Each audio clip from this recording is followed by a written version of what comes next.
Buenas, saludos a quien nos esté viendo. Vamos a continuar con nuestra actividad, con el seminario de metafísica dedicado a la obra de Christian Wolff.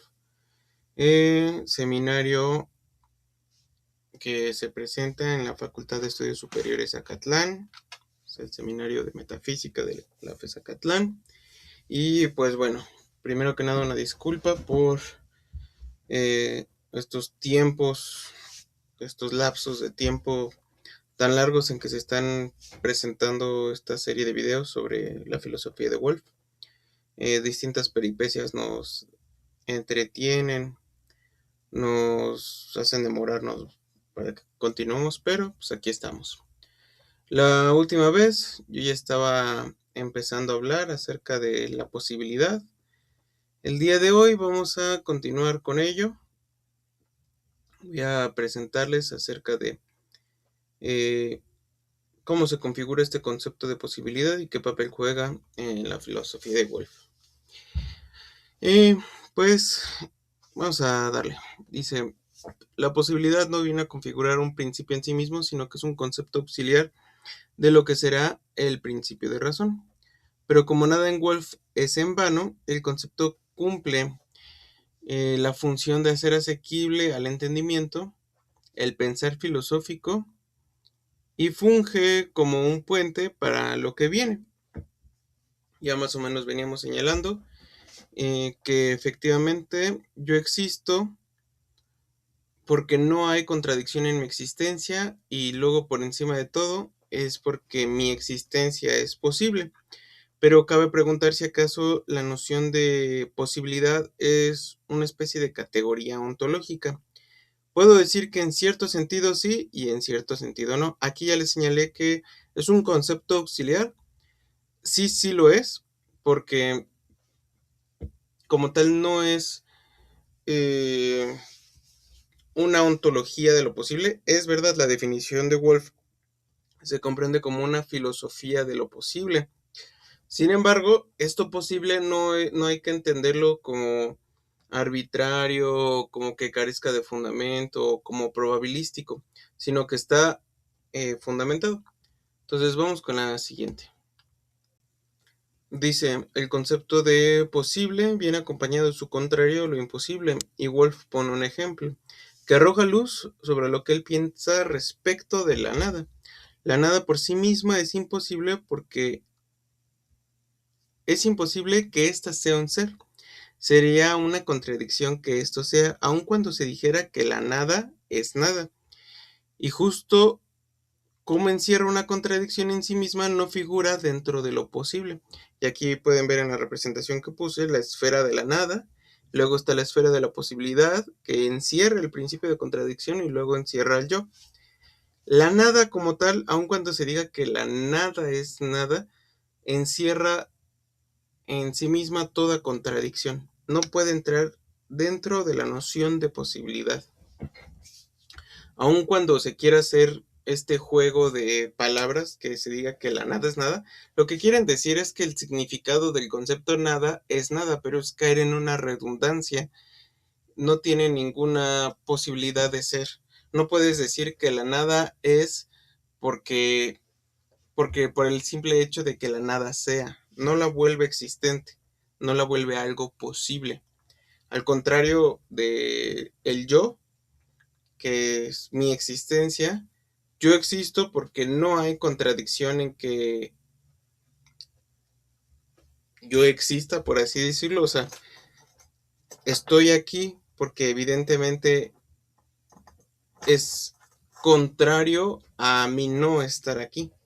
Y además, esto se sustenta todavía en la posibilidad de que yo esté. Pero vamos más para allá. Siguiente. Dice, sin embargo, la posibilidad no garantiza nada ni da por sentado que las cosas existan por el solo hecho de ser posible, sino que se requiere de algo más. De la mera posibilidad no se puede concluir que algo exista. Aquello que requiere es la existencia, pero cabe preguntar, ¿qué es la existencia? Es una pregunta que Christian Wolff responderá solamente hasta los parágrafos 928, 929, 565, 572 y 930, y aquí lo pongo en las esferitas, ¿no? Está la posibilidad que requiere la existencia para que se den las cosas. Este es un concepto que Wolff, reitero, va a dejar pendiente, no va a atender sino hasta más adelante, pero ello no implica que carezca de fundamentación su trabajo o que esté haciendo una especie de petición de principio. La idea es que se va a ver la claridad de la noción de existencia más adelante. Mientras, podemos comprender que todo lo que está existente o todo lo existente está enmarcado en la posibilidad porque su existencia no contiene ningún tipo de contradicción y por consecuencia pues son posibles. Entonces aquí ya lo puse como otra vez jerarquizado. Están las cosas que en la misma esfera son existencia y luego está la posibilidad. Ahora bien, con lo anterior, Wolff va a ofrecer una definición de cosa como aquello que existe realmente o no. La cosa posible es lo que puede existir y la cosa imposible es lo que no puede existir. O también aquella como cosa verdadera y esta como cosa imaginaria o falsa. El asunto aquí es una mera definición. O sea, lo que existe es posible, lo que no es imposible. Entonces, esto es importante porque va a haber ahí, yo aquí lo estoy resumiendo, pero va a haber ahí un matiz en el que Christian Wolff va a señalar, o más bien va a enfrentarse a una inquietud, que es la cuestión de las cosas imaginarias. O sea, si yo me lo imagino, entonces existe. O sea, yo me puedo imaginar una existencia posible, como un unicornio, ¿no?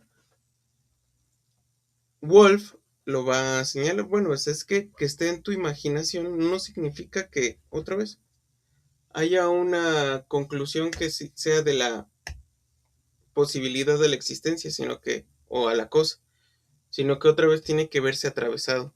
No existen los unicornios justamente porque su existencia tiene un tipo de contradicción, por lo tanto no existen, es una cosa imaginaria o falsa. Y aquí yo puse un ejemplo, o sea, el león existe, pero la quimera no. Puedo yo ponerle un montón de partes a un animal, pero todas ellas encierran un tipo de contradicción, por consecuencia, no existen. Bueno, pues de aquí en adelante Wolff va a definir algunos conceptos como la identidad, la diferencia, la semejanza, la desemejanza, la magnitud, igualdad, el todo, las partes, incluso una definición más precisa sobre la nada como algo imposible en sí mismo. No es sino hasta el parágrafo 30 en el que hablará del principio de razón suficiente. Esto lo coloqué aquí porque estoy haciendo una presentación lo más escueta, rápida, no encarecida o pobre, sino más bien sintética sobre la obra, porque la intención es ir trabajando los otros libros, ¿no? No demorarnos tanto, porque aunque son argumentaciones muy interesantes, gracias al principio tanto de no contradicción y como lo vamos a ver ahorita, como el principio de razón suficiente, se pueden ir deduciendo estos conceptos, ¿no? ¿Qué es lo semejante? Pues simplemente dos cosas que comparten cualidades que se parecen, de semejanza, el contrario de las cualidades que se parecen. ¿Qué es una magnitud? Pues refiere solamente a la dimensión y cantidad de una cosa, que es la igualdad, el todo, las partes, por sí solas se pueden definir. Luego dice, como el principio lo sugiere, expresa que todo tiene una razón de ser. En el contexto del libro, el principio se comprende como aquello a partir de lo cual algo se puede entender. Para Wolff, este principio no solo abarca el aspecto lógico, sino también el epistemológico y el ontológico. Aunque diga que es aquello a partir de lo cual algo se puede entender, no significa que el principio se reduzca a algo meramente lógico o epistemológico. Entonces, lo que se ve aquí, otra vez, en el ejercicio de las esferas, es ver las cosas, la posibilidad, y luego está el principio de razón suficiente. Eh, en cierta medida, se puede responder que todas las cosas se identifican con el principio de razón suficiente, pero se hace nada más la distinción como para entender la jerarquía. En última instancia, podríamos entender que Dios y el principio de razón suficiente eh, son lo mismo, pero pues tendrá sus matices. Es algo que ya se expondrá más adelante. En fin, eh, si nos vamos a lo más pequeño, yo existo porque no hay contradicción en ello, porque hay posibilidad y en última instancia, porque eh, hay una razón suficiente de que yo exista. Esto se empieza como a volver más interesante porque se trata de ver cuáles son los alcances del principio de razón suficiente. ¿Cómo es posible que se explique la propia existencia como una razón suficiente, no? En fin, vamos a continuar. Dice, la importancia de este principio descansa en que es la piedra angular. Tanto la filosofía de Leibniz como la de Wolff ofrece una comprensión más profunda del racionalismo que Descartes no alcanzó a concebir. El principio de razón, pues, que señala que todo tiene una razón de ser, ¿no? Entonces aquí lo englobo, es enorme el principio de razón y luego está el cosmos. Todas las cosas tienen una razón de ser. Dice, acto seguido, Wolff se pregunta cómo es que está constituida una cosa. Estamos pasando de la comprensión de los principios a la fundamentación de las cosas, es decir, abandonamos un poquito más o menos el aspecto epistemológico, y solo lo digo así porque la cuestión de la epistemología la va a abordar en el siguiente libro, pero como este libro es el de la ontología, ya nos dio como las definiciones Wolff, y estas definiciones no solamente se entendían, ese es el asunto, se entendían con el entendimiento, y ahora lo que va a hacer es mostrar cómo se fundamentan las cosas. Entonces dice, estamos pasando de la comprensión de los principios a la fundamentación de las cosas. Todos los conceptos anteriores son pilares que sostienen la obra. De acuerdo con Wolff, resulta evidente que toda cosa tiene una diversidad de notas. Es un cambio muy interesante porque si revisamos la metafísica aristotélica, las cosas se constituyen como por la sustancia, la usía y los accidentes. Y pone varios ejemplos Aristóteles, ¿no? Pero aquí en Wolff no son accidentes, son notas. Y nos pone un ejemplo, ¿no? Una ventana tiene ángulos, tiene el vidrio, el material que lo enmarca, la posición dentro de la casa, entre otras que se le pueden hacer notar. Hay algo en la ventana que permite entender a la ventana y ese aquello no pueden ser sus notas. Es decir, la ventana no es ventana por el vidrio, la madera o los materiales en específico, sino porque encierra en sí la razón de sus notas. Esto es muy interesante porque una cosa, es lo que está diciendo Wolff, y de aquí está como mostrando una crítica indirecta al materialismo. Una cosa no puede estar constituida meramente por el aspecto material, sino que hay algo diferente de la materia y en este caso es la razón de sus notas. ¿Qué es lo que se va a comprender como la razón de sus notas? Sus notas. Eh, pues a esto lo va a definir simplemente como la esencia, que es eh, aquello a partir de lo cual se va a comprender todas las notas que le corresponden a un objeto. No es una definición difícil, pero lo interesante más bien es entender la esencia de algo. Entonces, pues por ejemplo, el ejemplo que nos puso, el de la ventana, si uno coloca, esto viene en el libro, si uno coloca la ventana demasiado bajo al nivel del piso, ya no la consideramos como tal ventana. Si uno la coloca demasiado arriba, también no lo consideramos ventana, tal vez propiamente un tragaluz, ¿no? Pero el asunto aquí, otra vez, da la impresión de que es la cuestión de la posición, pero no solo es la posición, sino el conjunto de todas las notas que que están encerradas en su razón de ser.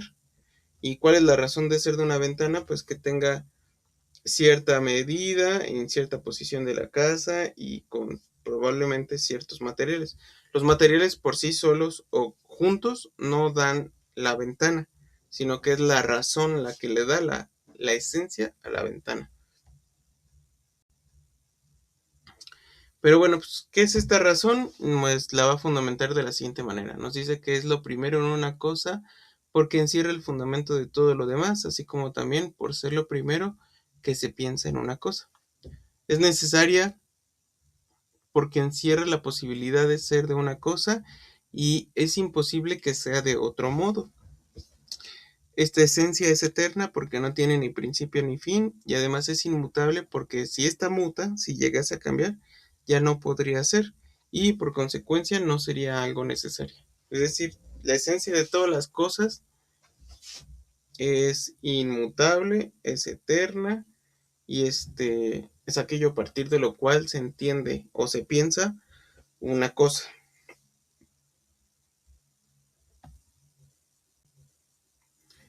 Um, Vamos a acercarnos ya más hacia el final de esto. Les digo, yo hice esto de manera sintética. Dice los parágrafos 44 al 73. Estará Wolf hablando acerca sobre las partes de las cosas y sus distintos modos en que se comprenden, como la noción de propiedad, el espacio, el lugar, lo que son las cosas compuestas, por qué se pueden componer y descomponer, lo que sea el movimiento, cómo poseen magnitud y cómo es que a pesar del cambio de las cosas la esencia no resulta alterada, entre otros detalles que, como señalo aquí, no son menores, pero, insisto, se pueden comprender. ¿Por qué es posible el cambio? Pues porque las cosas no abarcan un lugar necesario en su posición. La esencia, otra vez, es aquello a partir de lo cual se puede entender una cosa. La esencia es aquello a partir de lo cual mi existencia se puede entender, que es una razón, que es una posibilidad, pero que cada uno de los átomos que me constituye estén en constante movimiento no alteran mi esencia. Solamente es porque éstas no ocupan un lugar necesario. Que no ocupen un lugar necesario quiere decir que son susceptibles de cambio, en pocas palabras. Por eso es que si yo pierdo un dedo, o si yo pierdo un brazo, o etcétera, etcétera, o sea, si yo fragmento una piedra en dos, no deja de ser piedra, no deja de entenderse piedra y yo no dejo de entenderme como yo mismo, porque mi esencia no está alterada. Mi orden, por así decirlo, la posición de las cosas son las que cambian, pero mi existencia no, mi esencia, perdón. Finalmente, voy a concluir aquí la sesión. Dice, a partir del parágrafo 74, Wolf abre en los parágrafos una discusión acerca de la definición y la existencia en relación a lo que se denomina cosas simples. Entonces, esta discusión abre la primera brecha entre él y su maestro, ya que las cosas simples corresponden a las teorías de las mónadas. Cabe preguntar con qué fin Wolf cambió el nombre de mónadas a cosas simples. Podría ser que sea un mero cambio de nombre o bien exista una razón todavía más profunda. Aquí el asunto es que la teoría de las mónadas se va a ver reflejada aquí, en la teoría de las cosas simples, dice Wolf. Pero ¿por qué no la llamó mónadas? Tendrá a lo mejor una razón más profunda. Yo creo personalmente que no va más allá de una especie de afán por denominar las cosas, o sea, por la utilidad que tiene en su sistema. Ya vimos muy escuetamente en diapositivas anteriores, que existe el todo y luego están las partes. Pues de igual manera, aquí están las cosas que son compuestas y las cosas que son simples. En tanto que útil, el concepto de simple, este, resulta más efectivo para la finalidad del trabajo de Wolf. Por eso simplemente es llamar cosas compuestas y cosas simples. Yo creo que nada más tiene esa finalidad. No por llevarle la contra a su maestro Wolf. Perdona, Leibniz. Bueno, pues voy a cortar aquí la grabación y continúo más adelante.